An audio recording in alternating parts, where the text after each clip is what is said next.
get the feel it's gonna be so right. Bonjour, j'espère que vous allez bien. Je viens vous parler de mon expérience de la danse au Canada. On va parler un peu de style, de prix, de studio, d'ambiance et aussi du coup de ce que j'y ai vécu. Alors je vous mets les timecodes si vous voulez directement accéder à une information en particulier, par exemple à un studio.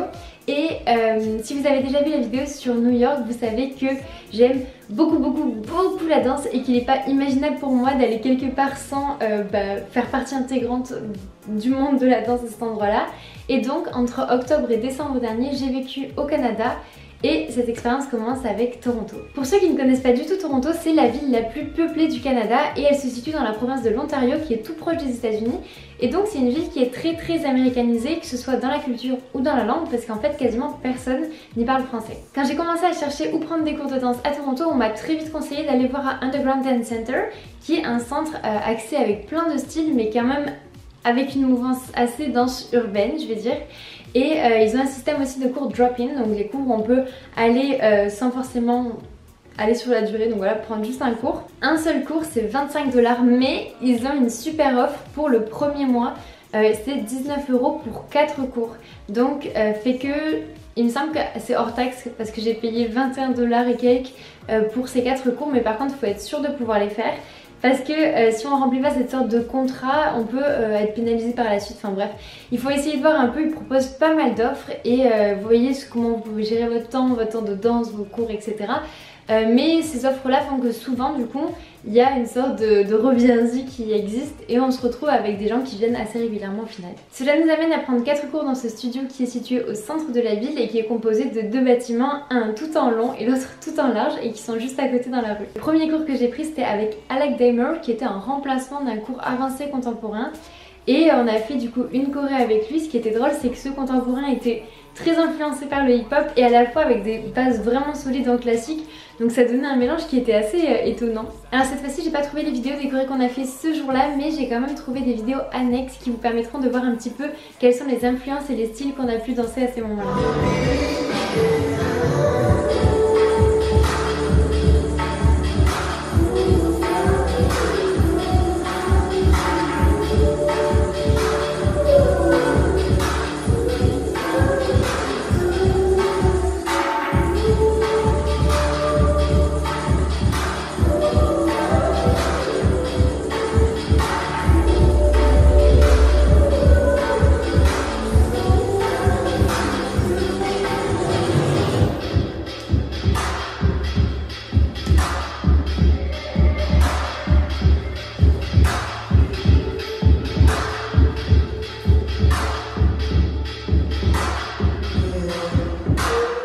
Du coup c'était assez enrichissant et ce jour-là on n'était pas énormément, donc on avait quand même assez de place pour travailler, ce qui était quand même super agréable.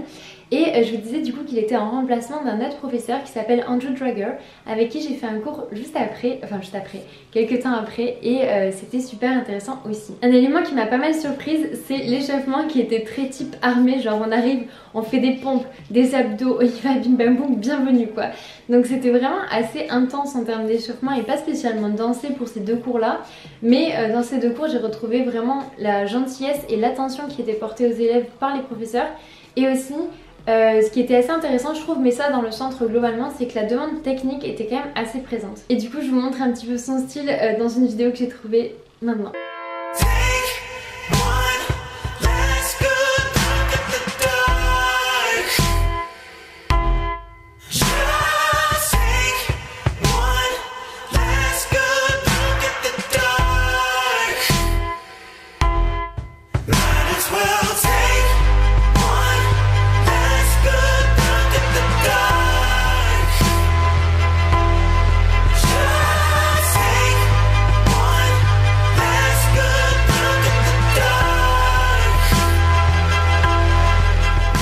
Donc c'était encore une autre facette et c'était intéressant. Et pour voyer les plaisirs, je suis encore allée prendre du contemporain, mais cette fois avec une professeure qui s'appelle Alison Bradley.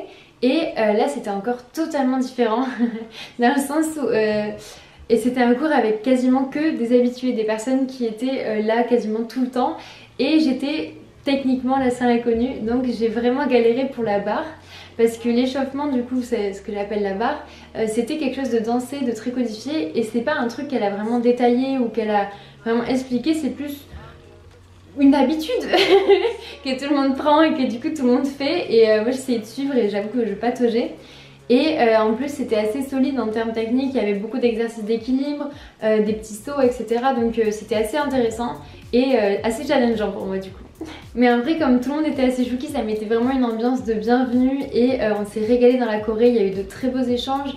Et c'était une prof aussi qui m'a rappelé une prof que j'ai adorée et qui à mes yeux est sensible, originale, qui va être précise, qui va donner des intentions assez claires et tout de même permettre aux danseurs qui sont là de créer leur forme d'interprétation, de mettre leur touche en restant quand même assez exigeante. Et pour moi c'est vraiment ce genre de prof qui, en tout cas personnellement, me font pas mal progresser.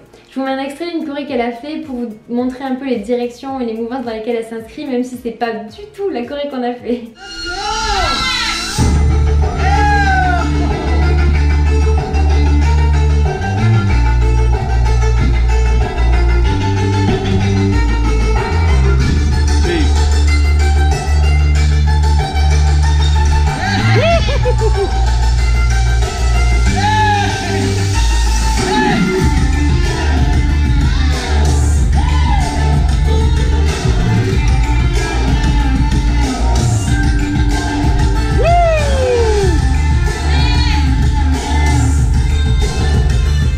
Donc sur le moment c'était pas évident, mais j'ai quand même pris du plaisir dans ce cours là et j'y serais clairement revenue si j'avais pu sur la longue durée. Et le dernier cours que j'ai pris dans ce centre était avec Ming Bolam et c'était un cours de contemporain. En fait je crois que j'avais vraiment envie d'explorer toutes les facettes du contemporain à Toronto et ce cours m'y a aidé notamment parce que j'ai rencontré des danseurs et des danseuses incroyables. Et j'ai toujours contact avec eux et c'est vraiment un plaisir d'échanger et d'avoir pu échanger physiquement aussi avec eux. Je vous mets un extrait du type d'interprétation qu'on a pu avoir à ce moment-là. Non, rien de rien. Non, je ne regrette rien. Ni le bien qu'on m'a fait, ni le mal. Tout ça m'est bien égal.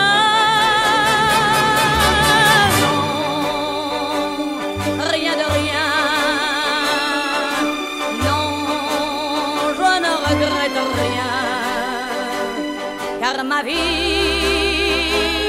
car mes joies, aujourd'hui,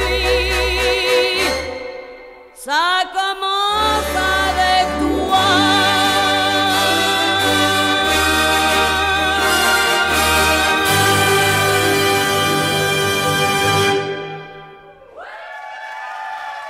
Ce genre de jolis moments de danse, mais du coup en fait ce jour-là c'est pas du tout ce qu'on a fait au final parce que je vous remets un peu le contexte, c'était un des premiers jours de grosse neige à Toronto et moralement c'était assez difficile et il se trouve que pour se motiver à se bouger, à se déplacer et à venir pour se réchauffer pour danser, c'était un peu compliqué.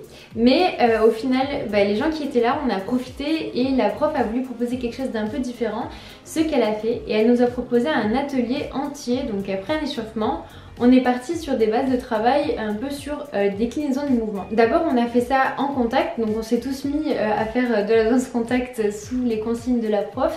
Puis on est parti sur de la création plutôt de la déclinaison d'un mouvement avec des répétitions, des temporalités différentes, au niveau de l'espace aussi des changements. Et donc on a fait ça d'abord seul, en groupe, puis elle nous a mis en binôme et toujours dans un temps imparti, on a dû créer une petite séquence qui était avec des consignes encore de, par exemple, de contact à certains moments, de décalage, de pas faire ça ensemble, de faire ça ensemble, etc., de se retrouver ou pas sur des mouvements. Alors j'ai trouvé le concept pas mal intéressant et puis je trouvais ça chouette qu'on puisse faire ça dans ce genre de centre aussi, mais en vrai j'étais pas hyper à l'aise ni avec les mouvements ni avec le mood. En fait ça m'a énormément rappelé mes années de formation où on avait des sortes de cours comme ça, un peu de l'outillage du danseur, et du coup c'était un peu spécial, mais il se trouve que la prof nous a filmé avec ma binôme sur le travail qu'on a pu faire dans ce temps-là imparti et j'ai pu retrouver la vidéo que je vous mets donc ici.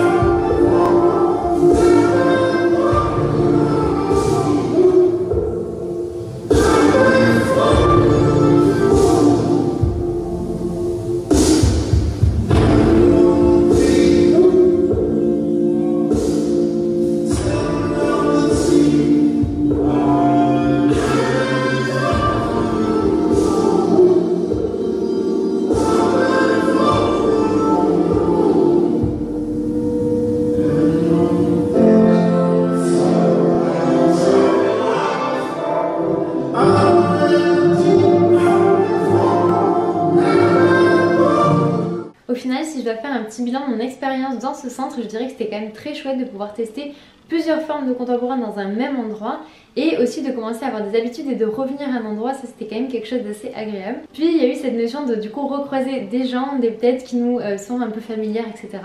Et il y a ce point là dont je devais vous parler par rapport à ce que je vous disais dans la vidéo sur New York, le fait que les personnes, les danseurs sympathisent avec toi quand ils te trouvent bon. Et c'est vrai que la culture des conventions elle est hyper présente, je sais pas si vous connaissez, je vais essayer de vous trouver des vidéos peut-être que vous aurez déjà vu et que ça va vous parler.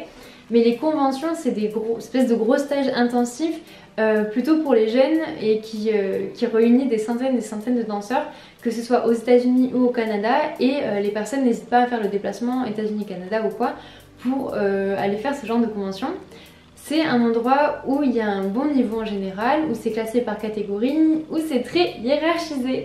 Et c'est vrai qu'on sent ça qu'il faut être... faut être un peu le meilleur parce que du coup si on est le meilleur on est repéré, si on est repéré on peut avoir des prix, on peut avoir des petites médailles, on peut aller faire des solos, présenter, peut-être même aller sur des plateaux télé, donc vraiment se construire une carrière de danseur. Et c'est des endroits qui sont assez étonnants dans le sens où voilà il y a une scène, il y a un prof avec un micro qui donne des cours à plein de gens, donc il faut être quand même capable de se repérer dans l'espace, de gérer tout ça, de gérer ses chorés, d'apprendre vite. Et c'est une formation qui est assez solide et il se trouve que beaucoup de danseurs avec qui j'étais dans les cours étaient issus de cette formation là, de formation de convention, vraiment de compétition quoi. Et c'était étonnant du coup, je sais que ça existe en France ce truc là un peu de mettre en avant les gens, par exemple à la fin des cours, c'était très récurrent notamment à New York. Que les profs ils choisissent quelques personnes, tac, et qu'ils les fassent venir pour les filmer, du coup comme dans par exemple les vidéos que je vous ai montrées où voilà il y a une ou deux personnes qui sont un peu mises en avant.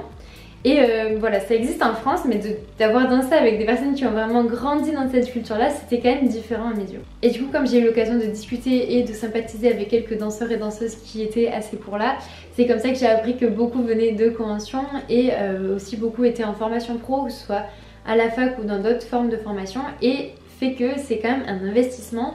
Et ça n'empêche pas du tout les personnes d'être très gentilles et humaines, mais on sent qu'il y a un côté quand même assez carrière, assez entrepreneurial dans la danse à ce niveau-là. Bon, du coup j'ai fait pas mal de contemporains à la sauce underground et c'était hyper intéressant et assez varié. Mais les workshops de type gaga au fèche, tout ça, ça me manquait beaucoup. Et j'ai trouvé un workshop à un centre qui s'appelle Harbour Center, qui n'est pas spécifiquement un centre de pratique dansée, mais qui organise beaucoup d'événements culturels. Et ils avaient organisé un workshop basé sur un travail de mouvement. Et c'était quand même hyper intéressant, notamment que c'était en lien avec un spectacle qui s'appelle Simulacrum, que je suis allée voir, j'avais une place pour ce spectacle. Donc j'étais quand même hyper hypée par ce workshop. Sauf qu'il a été annulé genre la veille et du coup ça m'a pas laissé l'opportunité de le vivre.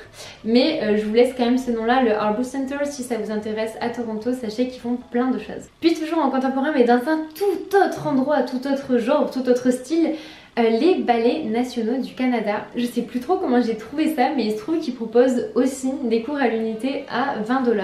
Donc j'étais curieuse et j'y suis allée. Le lieu est franchement incroyable, on sent qu'il y a vraiment un ballet qui vit avec tout le travail et les financements aussi que ça implique.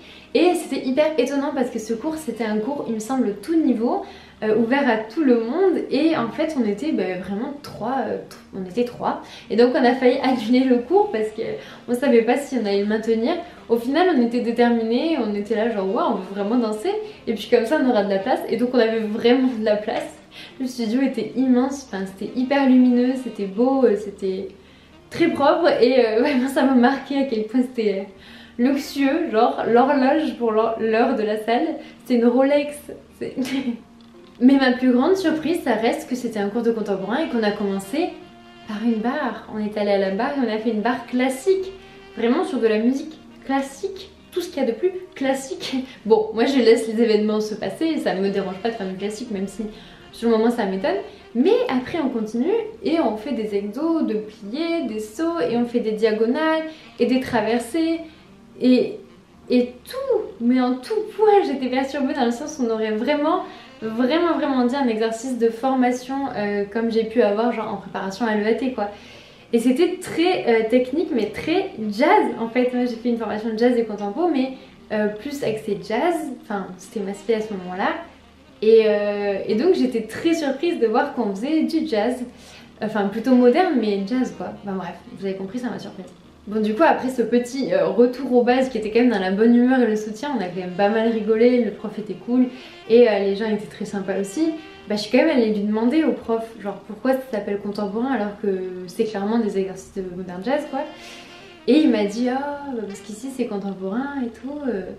Et c'est vrai que les gens qui prenaient le cours, c'était assez étonnant dans les gens qui passaient, genre les gens du ballet et tout qui traversaient, je sentais bien genre que les habitués qui venaient là c'était un peu les originaux, ou bien genre quand t'es un peu fatigué, que t'as fait trop de classiques, trop de pointes, tiens t'enlèves, tu fais sur demi, tu vois, c'était assez rigolo comme ambiance de contemporain et du coup c'était très peu contemporain dans la forme.